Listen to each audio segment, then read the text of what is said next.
up, gamers? I'm Jason. I'm Julie. And today on Dice & Dragons, we are going to be reviewing the G.I. Joe deck building game published by Renegade Game Studios and designed by T.C. Petty III.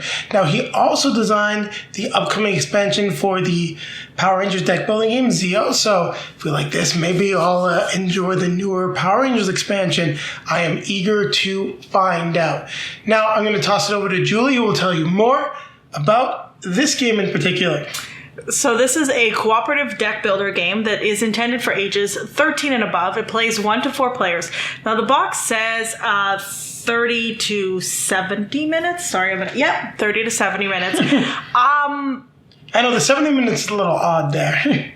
I'm not sure how you could play this game in 30 minutes. We're pretty good at deck builders, and even on our third or fourth playthrough, I can't remember how many we did, we... solo, because it's 1 to 4 players, so I guess probably maybe about 30 minutes per player. Yeah. I think that's a rough estimate, but as you play the game, you're definitely going to get faster, so 30 to 70 minutes, I think it's reasonable. 4 players, what would you say, Julie? Probably closer to 80, 90? Yeah. We definitely took over an hour for every single one of our playthroughs. So, I would say definitely, 60 to 70 minutes is probably the norm for a 2-player game, given how much we normally play a game. Okay. So, in summary, pay no attention to the printed time on the box. They are lying because that is just the case with most games anyway. Yeah. Now, to tell you what you will be doing in this game, well, you're going to be taking on the role of a G.I. Joe leader. And in this case, I am going to be playing Duke. Julie's going to be playing Scarlet. And we are going to be on the second mission that was created specifically for this deck building game. So what you need to do is acquire Joes, which doesn't look like we've got any right here now. So we need to acquire G.I. Joes. We need to get in vehicles, go on missions, succeed at those missions in order to stop Cobra from taking over the world. Now you're going to be adding a bunch of gear and utility cards to make your life a lot easier. And of course, more skilled Joes to, have a badass team, because that's what G.I. Joe is all about. I don't think I'm missing anything at all. Oh, wait, yes, rolling dice. You have to roll dice to get successes. So on top of the randomness from what's in the market, you also have randomness from the dice. So a little bit more challenging, so keep that in mind with the way you are buying cards. Let's hope that I'm, rolling lots of these. Yes, I want to see you get some double successes. So on that note, I think we've talked enough about the game. We need to grab our drink, grab our best friend, and for the moment, fellow Joe. We are J's, so we'll just go with Joe's. Okay, I like that. We're going to take it to the table one more time. Now we're going to take a look at the components and how you set up the G.I. Joe deck building game. So we will start with a quick look at the rule book. On the back, you do have a nice reference chart for the game. Now, the rulebook itself has everything that you need set up in it. I do like this example setup. However, there are some stuff that is missing and isn't quite clear. For example, the basic service rifle. Also, just how you go through the action phase is not quite clear. You get the explanation of some of the cards, such as the gear, and it's not clear whether you can use this really before your turn on the action phase from what's in the rulebook. So it does a decent job. It's not great. It's one of the reasons why we are going through the setup and how to play. But if you are familiar with deck building games, it's not that challenging to get through. Now, I've got the game primarily set up. We're going to take a look at all the components that we have out on the board right now. So we'll start with the simple stuff. We've got the threat meter, which you will set up starting at the blue spot, because you're going to have a recruitment round, which makes sense. You're a G.I. Joe. You're going to be preparing for the mission. Here we've got our stack of mission cards, and we're going to go through how you set up the mission deck, but I wanted to show you also have the mission 2 cards. Now, each set of mission cards, they've got some nice flavor text to list the type of mission, which if it corresponds to the type of transport may give you a bonus, the skills, which can be and or you'll need to use, what will happen at certain points during your turn or at the end or start of a round, and then what you will gain for succeeding, what will happen if you fail. Now, when you are setting up a mission deck, which we'll do with the level 1, you're going to shuffle the cards, but you've got this gold card here that is always going to be the last mission in Act 1. So you're going to have 2 missions in Act 1, then the last one, two missions from Act 2, and the final one. And as I said, those final ones never change. So let's just go through setting this up for mission 1. And as it's already, I don't really know what's there, so we're just going to take mission 3, 1, 2. We'll send the rest of those back to the box. The end of mission 2, we'll take another 2 missions. The rest here, go back to the box. We'll do the same with mission 1. We'll take 1, 2. And the rest will go back to the box.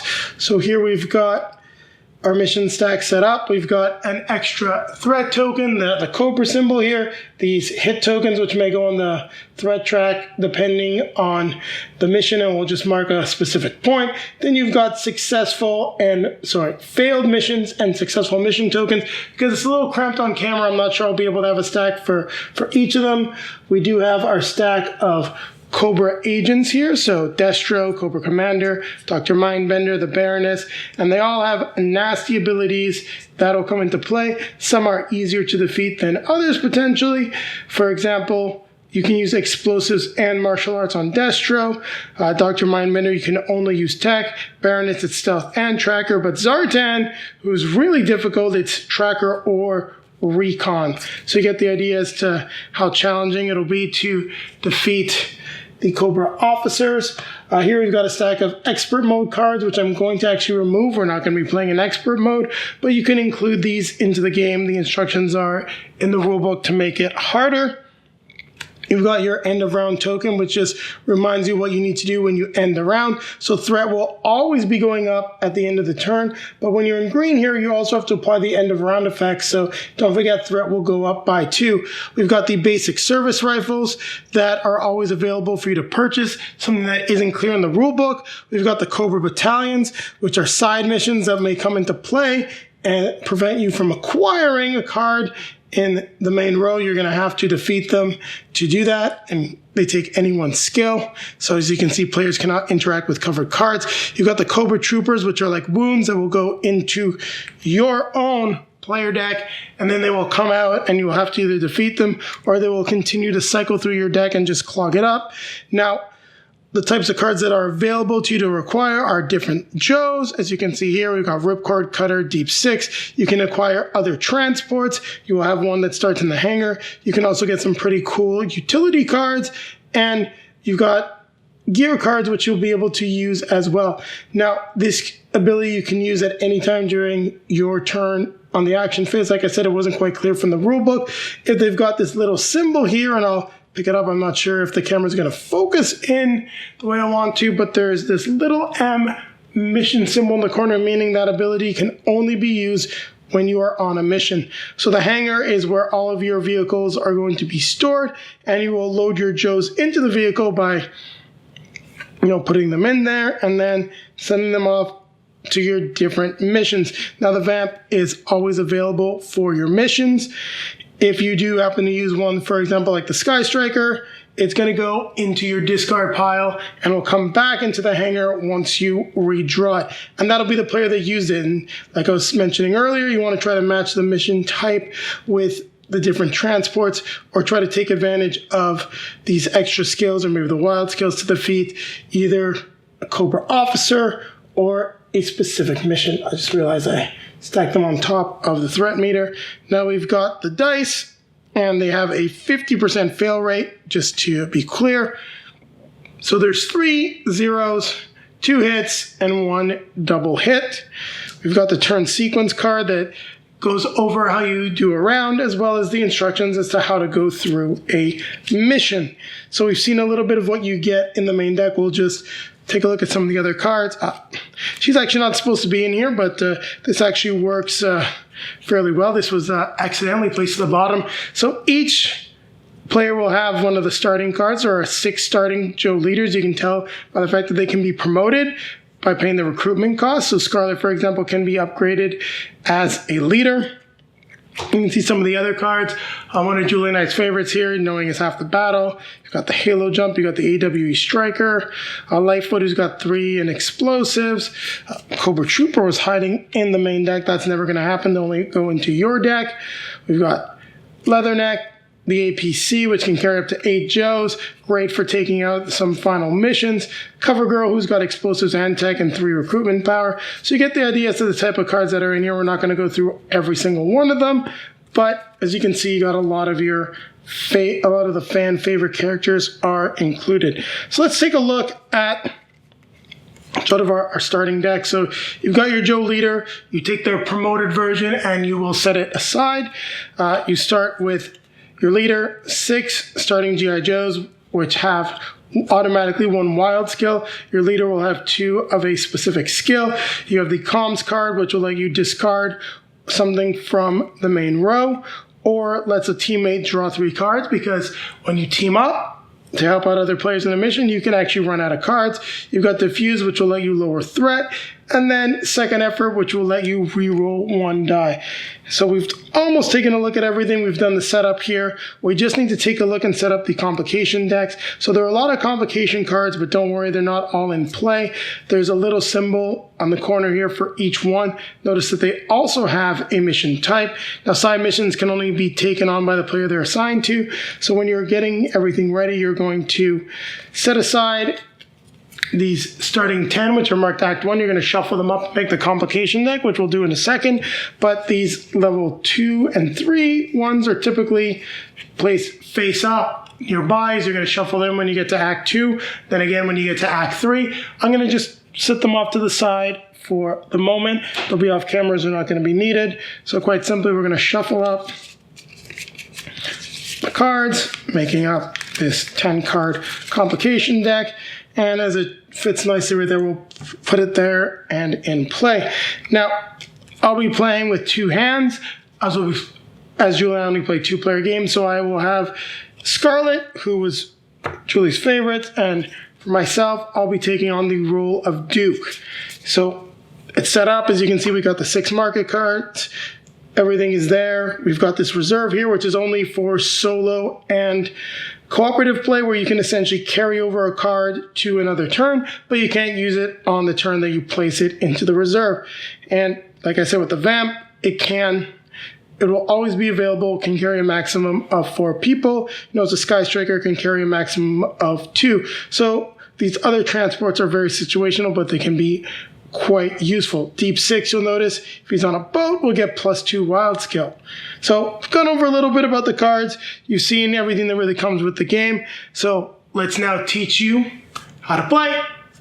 Now we're going to get into our how to play for G.I. Joe, the deck building game. So what we're going to do is go through the starting round, another round, then I'll kind of advance it and go through what would happen at the end of an act. Before we get into the game, though, I wanted to just show you some of the other leaders. There's Lady J, Roadblock, Flint, and Snake Eyes that are available. Now, Lady J and Roadblock, depending on what cards are in play, utility or gear, will get an extra wild skill. Flint will get let you draw a card if there are 2 transports in the hangar, and if Snake Eyes defeats one of the side missions that will either come from the complication deck or Cobra Trooper or Battalion, you will get to let a player draw a card. So there is the term target player, which could be either of the people playing the game. Now up top, I've got my cards for Duke. Down below, I've got them for Scarlet. They're just off camera to keep everything nice and neat. So we're going to start with Duke. So we'll draw our 5 cards. We pull 3 GIs. We got a comms card. And, well, we've got another GI. Well, this is recruitment, so we don't have to worry about the mission. Now, you may be wondering why the missions are face up. Is because you're Joe. You're going to be doing some planning. So we know that we need recon and stealth in order to be able to defeat the Baroness. Unfortunately, we don't have a lot of choices here. We've got Deep 6, who's really cool and is good with recon. We've got Ripcord, who's got 2 wild skill but costs 3. We've got a total buying power of 4. We could even use the comms card to get rid of a card. And we've got You Call Backup, so add 1 Joe from your hand to a teammate's side mission. See, that's a good card, but we need Joes right now. I was just wondering if I wanted to get rid of the comms card. Cutter's really cool, But I don't know, I'm not going to do that. So I'm going to save the comms card just for the next turn. I'm going to use all of my Joe buying power to get Ripcord. He's the one that makes the most sense for what we want to do with Recon and Stealth. Now, I do believe I'm going to get Duke, actually. So we'll have some Recon. But, yeah, Ripcord is definitely the best. Now, what's interesting is unlike other deck building games, you're preparing for your next mission. So the card will go at the top of your deck. Now, I was saying I might draw Duke if he's the bottom card. Well, I purchased a card. That will not be the case. So I will place these in the discard, and then it's the end of the turn. You can see right here, end of phase. So we go through mission effects, Cobra effects, Joe effects, and we get to draw 5 cards. 1, 2, 3, 4, 5. So as you see, there's still 1 card left in my hand. And I get to see what I got. So I've got Duke, Ripcord. So we got a good setup to take out this first mission. So this is my hand. I'm just going to place it off camera. Draw the 5 cards for Scarlet. 1, 2, 3, 4, 5. Now, one thing I did neglect to do, and you'll do this immediately after purchasing something, you refill the central area. So in this case, we unfortunately don't quite... neglected this. I reserve the comms, so I'm going to carry it over. We don't necessarily quite have a great setup for Scarlet. Now, there's still some stuff we can do. We're going to reserve. Remember, this is only a 2-player game, the GI. I would like to potentially keep this, but there's literally nothing we can buy for 3. I don't necessarily want to chuck anything because it's good.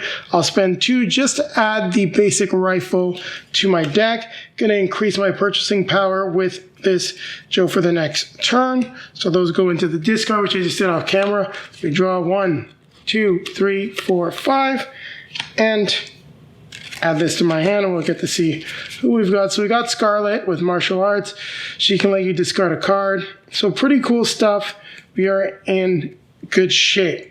Now, we go through the end of round effects. So there's no story mission, card effects, threat meter effects. So we just go right now to lift this up by 1. And we do the start of the phase. So the new active story mission comes into play. It is in effect that at the end of each round, we will draw and resolve a complication. We will also have to put 2 complications into play. Now, these are going to be just slightly off camera at the top here. Just remind me that they are in play when we attempt the story mission. So we now need to take our hand of cards and see what we're going to do. We've got a good setup with Duke, with Recon. We've got Ripcord with Wild Skills, so it could be Recon or Stealth, so we'll be able to roll 4 dice against the Baroness. And yeah, that's what we're going to do. You start out with missions. So just to clarify, I realize I'm getting ahead of myself. The recruitment part is the second part of the phase, and you can see it right here in the action phase. Missions first, and then you go through what you're going to do. You choose a transport, add Joes to the transport. So you've got your group mission. So group missions are story missions and then taking out the Cobra leaders. So any other player may join as well, which will give Scarlet the opportunity to send some troops if they would like to do so. And at this point, we're in a good spot. But if you needed, say, for example, a little extra help, Scarlet can essentially send one of her GIs, and then, well, she actually wouldn't be able to do anything because this doesn't have a mission skill. It's just if this card is part of a side mission, you get +1 wild skill. So it's a decent card, but no real reason for Scarlet to get involved besides, yeah, she doesn't even have the reroll. So it's just going to make a lot more sense for Duke to handle this on his own. Also, so we're going to send Duke, put him in the vamp with a Ripcord, and we'll send the other 2 Joes as well for a total of 4. So we've got 2 Recon, 2 Wild, so we can count that as Recon, and then each Joe automatically gets a Wild skill. Now we can reroll 1 dice if we need to. I've got the comms. I also can add a GI from the discard pile to my hand because of Duke's special ability. Now the max for the vamp is 4 Joe, so I will not be able to use him, but I can use him for some buying power. Put the cards down. We're going to go after and cover the double agent, so we need to reveal the complications and see what we got. So we got explosives or tracker. Now, I could assign this to myself and try to take it out, but at this point, we're going to assign it to Scarlet's player. So I will just put this off camera, but well, maybe I'll leave it just on camera slightly so you can see it down here. You'll know that it is assigned to her. And unfortunately, one Joe was captured, so we must discard a Joe from the mission. Obviously, we'll get rid of one of the starting Joe, so they go into the discard pile. So our total is 5 dice that we can roll. We need a total of 4 successes. So we've got 5 dice. And lo and behold, we rolled 5 successes. Good shape. So we defeat this mission. So this would then go underneath this somewhere. I'm going to just put it off camera. We gain the reward, which is -2 threat. Unfortunately, we can't go back into the blue. And the Baroness will come into play. So now Baroness is into play. And we'll put her right there. Now, all of these Joes will go into my discard pile, but we are at the recruitment phase. So any Joe that you played, and we're talking a little bit about the rule book, there's some stuff that's not quite clear. It's like, these Joes go into the discard pile, but they're still worth the recruitment value. Does that mean I still have the recruitment value of the Joe that I had to toss? I believe so, but like I said, it's really not clear, which gives me a total purchasing power of 1, 2, 3, 4. And with the Joe that was in my hand, 5. So I can either buy for 4 or 5. We can get Cutter, who's good. We've got Deep 6. Now you want to cooperate, work together. The purchasing power that we have for Scarlet is a total of only 4 this time, meaning taking Deep 6 and adding him into the hand is what you want to do. Can carry over either second effort or comms. We'll carry over the second effort, comms, and the other cards will go into my discard pile. So that'll be the end of the turn. There are no specific effects that need to go into play. We've got Torpedo, so now it's going to be Scarlet's turn. Also, one thing that we can do that I did not do, before I forget, is that if this card is part of a successful mission, you may destroy this card. So you can thin out your GIs. However, if you happen to promote Duke, they gain extra wild skills, meaning they're worth 2 wild skills. So you may not necessarily want to destroy them. You may want to destroy some. It's really up to you, but Duke works very well with the GI. So as you can see, you can add one from your discard, and on the specific mission with him will gain a wild skill. So you may not want to have a lot of them, but at this point I would destroy 2 cards and just take them out of the game.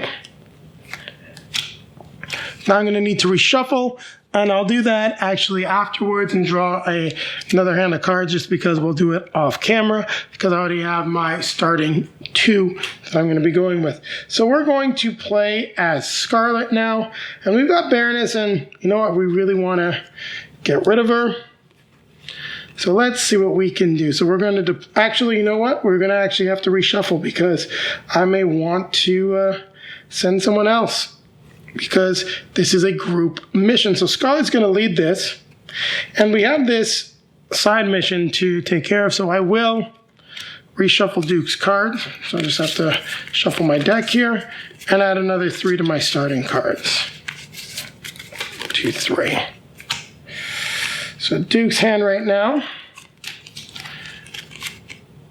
I can send Deep 6, who's got recon or vehicles. If we had a ship transport, it'd be good, but I do have a reroll, which can be helpful. So it's a group mission. I'm going to send my GI. And I actually believe I carried over one, so I should actually have another card, so I do actually have Duke available. But I'm going to send one of my GIs, and Scarlet will send her 2 GIs. And unfortunately, it's not a side mission, so we aren't going to get much bonus. But actually, you know what? We want to take out this specific side mission. So let's start with, well, we'll go after Baroness first. It's going to be more fun. But we're going to save one of our Joes. Oh, we'll get 2 wild skill. It's only 1. Yeah, we're going to go for broke, because we're only going to have 4 dice. So it's not the best odds, but we want to try to take out the Baroness. So if we fail, there's luckily no negative effects for failure here. So we'll roll, and as you can see, we did not get anything good. Now, as I mentioned, Duke is part of it, so we can try re-rolling a dice. You get 2. Unfortunately, it's not enough to take out the Baroness. Now, I'll double check the rules here, but when it talks about mission failure, and I want to cite this because this is just one of those things where, as you can see, failure is just really for missions. So if you're told it's failure, it's a failure. Story missions suffer the penalty. Place the mission card as a Cobra officer. It just remains in play. So nothing negative happens. As you can see, unfortunately, we did not take her out. Now, I would not have spent that reroll with Duke just because it doesn't serve any purpose. So nothing good happened with us. However, Scarlet starts a mission. Player may destroy a card in the deck. Duke's going to take back his GI. And we can still get rid of one of our Joes just because. Now we still have some stuff that we can do. They go into my discard pile. And we're going to send this guy. I'll just move this. Put on the reserves just so you can see. On this mission, hopefully we can potentially take it out. So we can use this, the basic rifle, we get a wild skill. We need 1 success, so we do, and we successfully get rid of the complication, which would have increased threat by 1 at the end of the turn. Now, we do have our defuse skill, but unfortunately we cannot use it. Well, we'll save this carried over. We take a look at what we have available. So we had 3 Joes, total of 4 Joes, because we had the 3 there.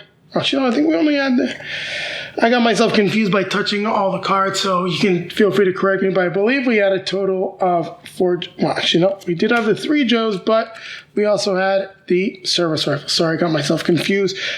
Having 2 decks of cards nearby is a little tricky, but our total buying power is 5, so we're definitely going to pick up Torpedo.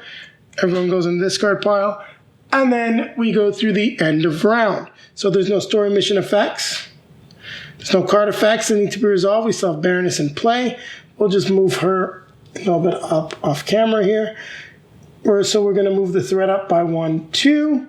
And then we're essentially at the start of the next phase. So the new story mission will come into play. We draw the next complication. And then we are going to try again. Gotta forget not to refill the deck, so we'll need martial arts and explosives. So there you have it. That's how you play the G.I. Joe deck building game. We've gone over everything. What I will do is just essentially fast forward a little bit here.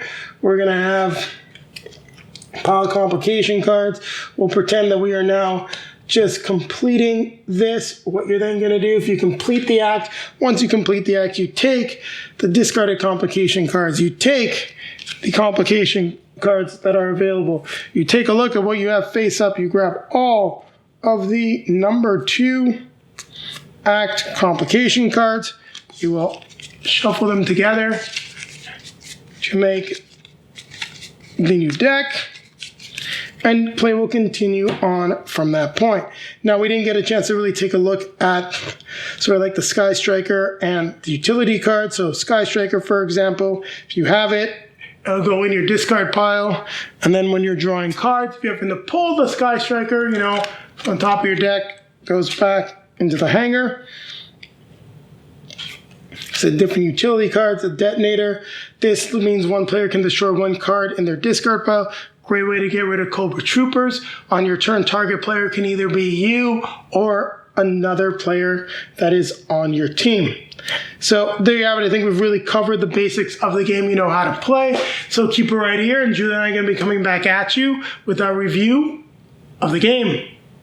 So Julie, as you're not a fan of the property, we're going to let you get started. What did you think of G.I. Joe, the deck building game? And just want to clarify, she didn't watch it at home, so she didn't really have an opportunity to become a fan. And those live-action movies, we can all agree, are Yeah, I know of G.I. Joe, but we weren't allowed to watch it at our house when we were younger. It's a little younger than me. My brother wasn't allowed to watch it, therefore I wasn't really exposed to it. So I don't know anything about this IP besides the fact that there were little plastic figures when I was younger. Lots and lots of awesome plastic toys. And just to clarify for everyone, I did grow up with G.I. Joe, but I was more on the side of Transformers. Lots of my friends had G.I. Joe, so we watched plenty of episodes, seen the movie, but it's not as memorable for me just because it wasn't my favorite franchise, but I still enjoyed it. So that being said, it's a cooperative game and it's a deck builder. So it's right up my alley. It's up our alley, but it's definitely up my alley. And we love RIP games, especially when we do know and enjoy the IP. So I enjoy this. At first I wasn't sure how exactly this was going to work, but it's fairly easy to learn once you get going. It's I would say relatively easy on a scale to 1 to 5, where 5 is difficult. I'd call this probably a 2. Yeah, I'd say that the biggest challenge with figuring out this game is the flow of the game, because it's not very consistent with other deck building games. Now they are doing a few new things, which is pretty cool, but that just means you gotta get used to it, and your playtime is definitely going to increase after you get through your first play or two of the game. Sorry, decrease. You're going to be a lot faster at playing the game. I was going to say that. So the first time we played the game, it was fairly long. The other times we got faster as we got used to what we have to do. It's a lot easier. I would say we did continue to refer to, I think it's on your side here, the end of round, just to be sure that we did things, because it's a little different depending on what threat level you're in. So one thing I can just show you is the threat level meter here. It goes up. Now, in the green phase down here, it's going to go up twice, because of the effect from the threat meter and then from the end of round. So that's what I mean about some of the stuff being clunky. It's just not quite clear, but once you get through it, it flows rather smoothly. So a lot of things I like about my deck builders, this brought into it. So there's different levels of villain, which is fun, and different things that come up. And then you've got your general, battalion, or your general trooper that comes in and just, foils your plans, which is interesting too. You also have the Cobra officers, like Corporal Commander, Destro, Baroness, that they come into play, and they really throw some complications into your mission. Yeah, I'm trying to remember which one started with a Zoltan. Was that it? Zartan. Zartan is nasty. He was annoying. Anyways, we won't spoil it for you, but when you see him, you'll know what we mean. What I also like about your own character, now I'm going to do the positive of the characters. I like the fact that you can pay to upgrade them. So I was playing with Lady Jane. I don't know where her... No, you're playing with Scarlet. Sorry, Scarlet. It's probably somewhere in your deck. So in any case, I have them all over here. So as you can see, we have standard leaders, and then with the nice big yellow, you've got upgraded leaders. And those are the starting, badass G.I. Joes that you have. So, and they have interesting abilities. But I would say... on the downside is not all the leaders are created equal. I played with Lady Jane and with Scarlet, and both Lady J. Jaye. Okay, I thought it was Jane. Lady J. And both of them were fun. Scarlet was, I think, my favorite of the two. Just because I like to be able to discard things from my deck to thin it out a little bit so you don't get stuck. And although this last game, we had some thick decks. So that goes on the negatives that are a negative to all deck builders. You never know how things are going to come out. So yes, I do want to just preface something. There are some deck builders that do it better than others. And there are some design mechanics that can smooth what you're talking about out, but yes, 100% agree with you. This problem is present in a lot of deck building games.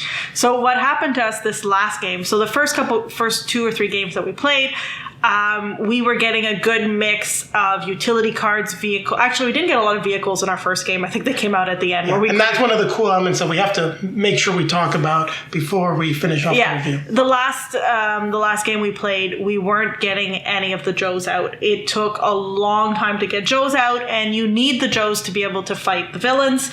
That's one of the reasons why we complete the missions, fight the villains, because each Joe has a specific skill, and if you don't have the right skill, well, every Joe can give you a wild skill, but when you're trying to roll dice, as you can see there are dice here, you need to get successes.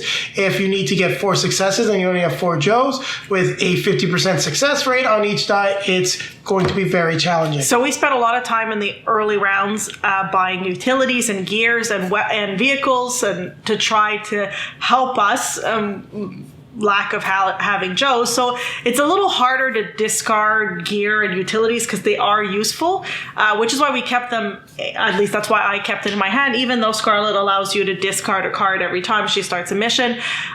So anyways, that being said, as Jason said, I'll talk a little bit about the vehicles, and I'm sure he has a lot to say about it. I think it's a neat feature that, and I think it's pretty thematic of what I know of the IP, that the vehicles allow you, bring you extra, basically... extra skills.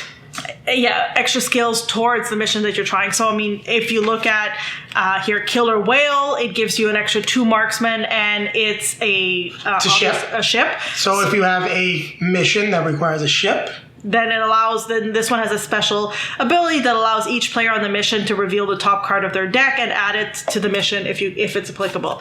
So, I mean, that's pretty cool. There are others like the Seahawk, which is a Skyhawk, which is a plane that adds you 3 vehicles, 2 recons, and then you can put it back in the hangar instead of discarding it, which is very practical. So what'll happen is once you use up a vehicle, except for the standard one, the Vamp, the Jeeps, because everyone knows the G.I. Joe always drive their Jeeps, that goes back into your deck, and then when you redraw it, it will go back into the hangar. Now, you also have some vehicles that are very thematic to specific characters. For example, we have the Shark here, which works very well with the G.I. Joe you have in your discard pile, Stalker, for example, because it can only carry 1 person. So each vehicle has a set number of people. Now, Stalker gets a bonus of +3 wild skill when he's alone on a mission. So, for example, if you have a C mission, you could potentially get +2 tech. If you use Stalker, +5 wild skill, plus whatever his other skill is if it's applicable. So you can send 1 Joe to get a mission accomplished, which is incredibly thematic. And these are all the different toys that, you may have played with as a kid, you may have owned, your friend may have had it, because, I mean, I know some people that had the G.I. Joe Carrier Resolute, but I don't know many people, because, man, that thing was even expensive back in the 80s and 90s. So, I mean, I think a lot of them, it's thematic to the IP. It's fun. I'm not a big fan of war games or things like that, but I don't think this is in your face about it. Yes, you're doing combat and things like that, but I think this is a lot of fun. Now, I have to say... Have you seen the TV show? Much like Stormtroopers, no one could hit anything. Lots of shots being fired, no one getting hit, unless it was robots. I have to say, I have a card that I absolutely loved. It made it a lot of fun. We actually used it we didn't need it in the end to win the game, but... So thematic, it is... Knowing is half the battle, and everyone that's seen a G.I. Joe cartoon knows that there's that educational part at the end where they say knowing is half the battle, G.I. Joe. So this gives you extra hits on missions, and we were lucky enough to pull it every game. So very cool. And as I think this is where you're going, I don't want to steal your thunder, but finish your thoughts on that card. But you just said everything I had to say on it. So I got really excited because I love those little stingers at the end. Yeah, and strangely enough, Jason didn't have it. I had it every game we played, but he felt the need to steal my thunder on this one. But it's okay, I'll let you have it. What else did you want to add?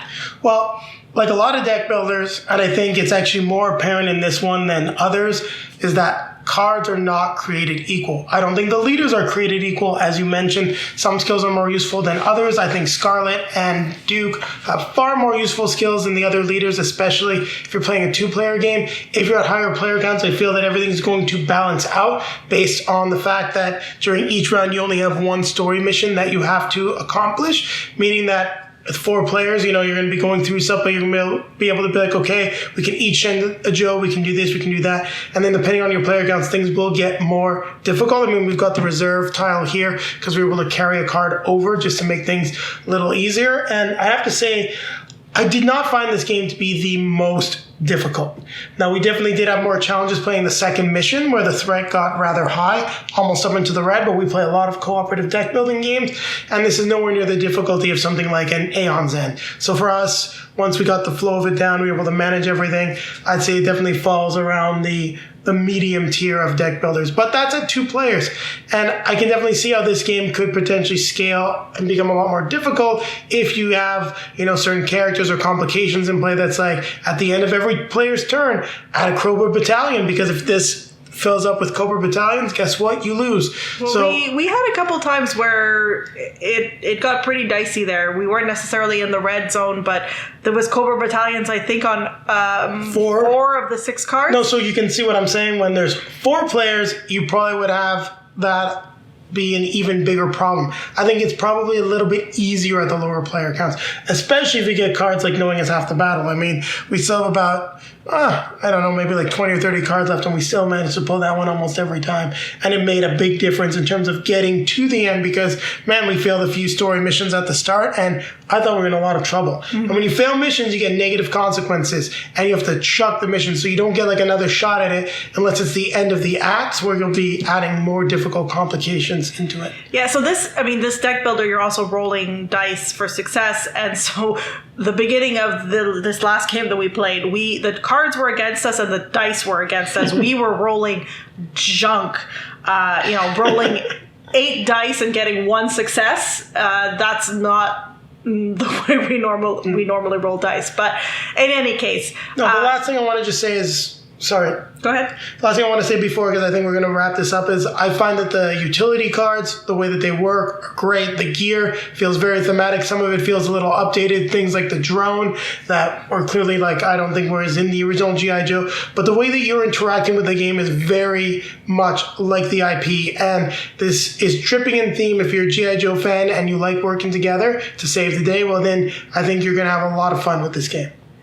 So Jason, what score would you give this game? This is a tricky one because the rulebook is okay. It's bordering on junk. There's definitely some stuff that is omitted. For example, the service rifles aren't even mentioned in the rulebook. So please, Renegade Games, do an updated rulebook for your following printing of G.I. Joe. We're used to playing deck building games and looking at the schematic for how to set up everything made it fairly easy. Some stuff still wasn't quite clear in terms of using, for example, your utility abilities if they don't have the mission icon from gear and things like that before you start a mission. So the rulebook definitely does need a cleanup. But the experience of playing it, I had a lot of fun with this. And I could give this a higher score just because of the amount of enjoyment that I had, but I want to be a little bit more critical with this game in terms of just the difficulty level and how things work. I'm going to give this a 7.5. And in terms of fun, I could say it could almost get up to that 8, but the rulebook and a few other things really bring it down. The art is great. It looks like G.I. Joe. I mean, come on, you can't quite see it, but this is Baroness. If you want to see an overview, go back to when we take a look at the components.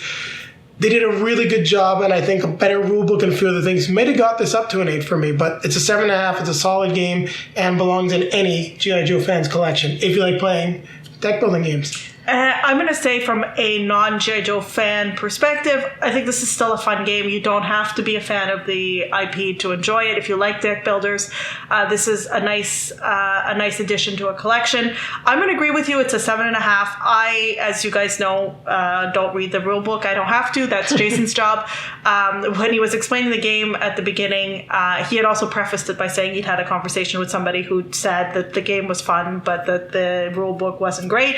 So when he was explaining the game to me and I was kind of going, what? I figured, yeah, the rule book isn't clear for him as well, so let's just play and figure this out. And like I said, once you play it after a few rounds, you definitely get the hang of it. So not all that difficult.